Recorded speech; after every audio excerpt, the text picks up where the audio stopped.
nhớ rồi á tôi có tiếp bên nào nhớ rồi cha nó nọ vậy nó xây tháp là nó cho lì xe o lì sắp lại ơ cháu có chỉ cho cái quần nát thôi nè bên giờ tôi sợ lúc đó xe tàn thọ tết chờ sinh huy gia nó sát sắp lại chả cao à bây giờ này anh nhìn xuống đấy tỉnh mà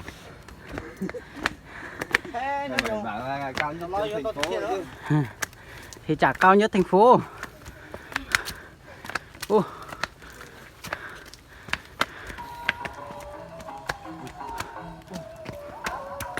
Wow. Báo số vậy. Đi chào đồng chí.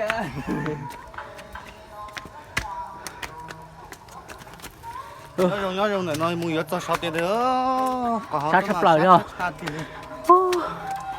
Sao à? Tất kế nào mà để sắp lời.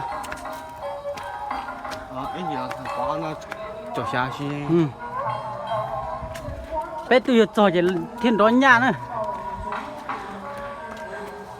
Ô mà không xả xí tỏa trà thôi. Ơi gì là thay đổi rồi. Sát sắp lời.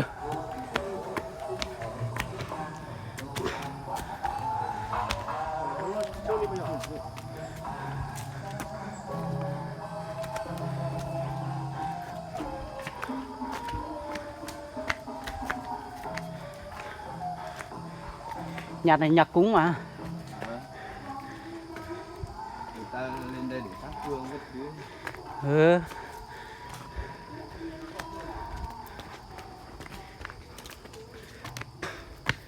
Ô, cho nè. Ô, Sai thì cho cũng là tay tua ấy. ô, bơ. Ô, đi ra một cái chiếc tua đó. Ôi, nhớ rồi. Nhớ tao lắm. Ô, nhớ rồi tao này nó trong cái ly thả nó bỏ nó tay kia rồi số. Ô, giờ tôi đi xe này có bắt từ tàu lẹ này.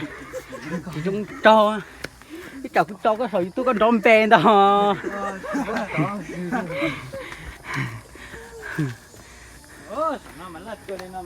Ô, nó mà tiếc châu xí ó.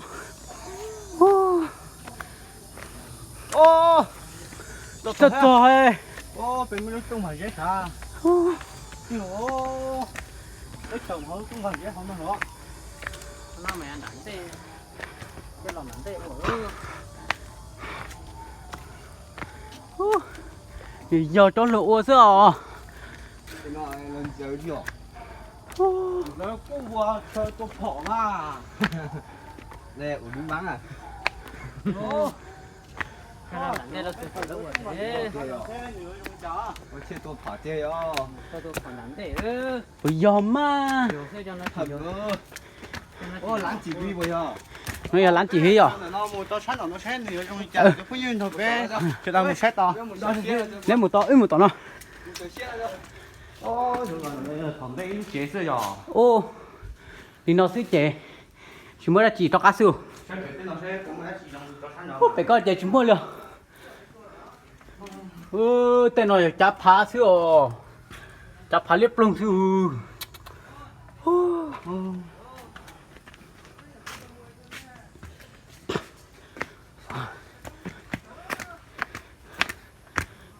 Cho nó mà đọc là sợ lạ chứ.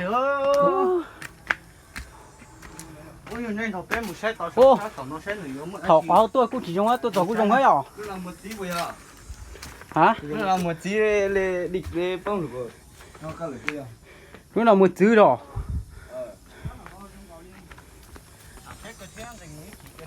Ô, tôi chưa cỡ. Của tôi à. Ô, Không nhiều đâu, là đâu mà. ta chờ nó ta chờ. Sửa ra thấp là. Đó nó mà xét tiêu. Ta cũng muốn đã hát rồi sao? Đi ra. Ô, nhìn đâu cho. Ô. Ôi không chỉ tuổi trên nhân gì. Bông là mấy tuổi nào cũng khởi nữa. Ôi, thôi lì mà. Ủa ly chính thấy chỉ có bông họ cái mà tôi khởi có hả? Ô.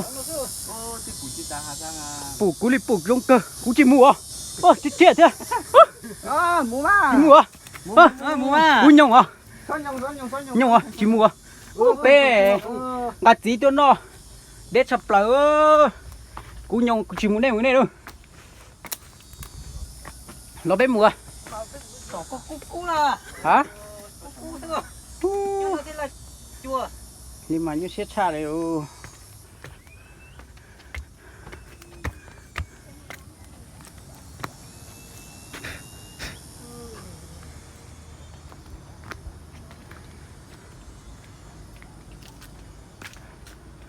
thế nào ra chỉ chụp bao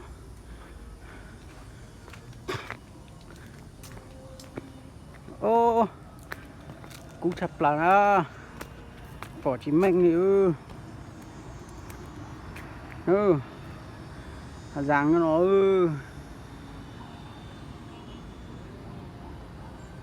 rồi cú cho lên tôi bỏ bé tí hà giang chạy rồi nó sư tí cá rồi nó sư để có im biển một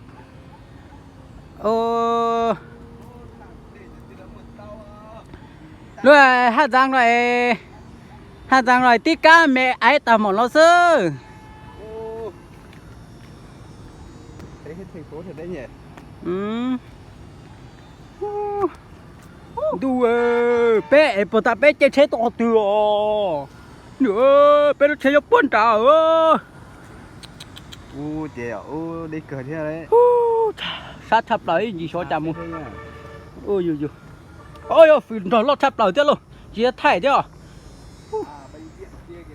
bệnh viện đâu ngay dưới này đấy chỗ mình hay ngồi uống nước ngay chỗ đấy đây mình hay ngồi uống nước ở đâu trước tao với thằng Phượng với thằng Van ấy thằng Van bọn tao ngồi chỗ cổng viện kia ấy. Làm gì ra tận đấy uống nước còn nghi à bọn tao ra đấy uống nước chờ gái nhưng mà chờ mãi không thấy gái ở đâu thế bến xe ở tích ngoài kia cơ à bến xe tích ngoài kia ở đây cũng thấy mà bến xe ngoài kia à nên chẳng đi tua bên nọ cho tại phía chảo đây